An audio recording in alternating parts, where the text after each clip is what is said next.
Этномәдени бірлестіктердің, мемлекеттік және мемлекеттік қызметкерлердің, студенттердің, мектеп оқушыларының, қоғам қайраткерлерінің және қалаушылардың қатысуымен Қазақстан Халқы Ассамблеясының «Мың бала» атты жыл сайынғы мәдени білім беру жобасын жүзеге асыру мақсатында ел аумағында жалпыға ортақ ашық диктант өткізілді.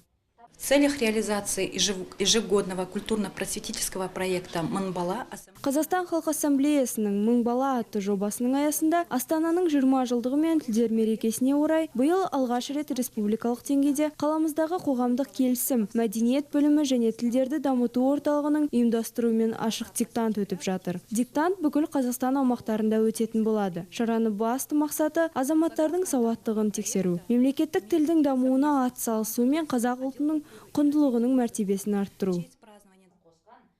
Диктант 20 қыркүйек Теміртау қаласындағы политехникалық колледжіндегі 2 аудиториясы мен тілдерді дамыту орталығында өтті. Жалпы облыс бойынша 40 мың адам диктант жазған екен. Ал біздің қаламызда 100-ден аса адам атсалысыпты.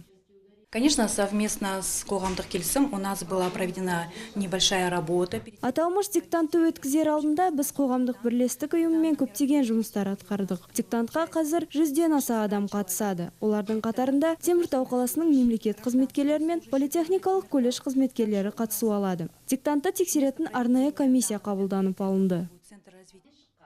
Елімізде 2 жылдан бері мемлекеттік тілді білуге деген қызығушылықты арттырып, қазақстандық бірегейлікті қалыптастыру, қоғамдық келісім мен ел бірлігін нығайту, Қазақстан халқы топтастырушысы фактор ретінде мемлекеттік тілдің рөлін атқарудың ілкі қадамы пайда болды. Ол жалпы халықтық диктант. Осы аралықта іс-шараның ауқымы кеңейгендігін, оған қатысушылардың арта түскенін көреміз. Жыл сайынғы осы мемлекеттік тілді насихаттау мақсатында жүргізілетін диктант сауаттылықты тексеру бойынша осындай жиындарға қатысып тұрамыз. Бұл келешекте мемлекеттік тіліміздің дамуына үлкен үлес қосады деп ойлаймын.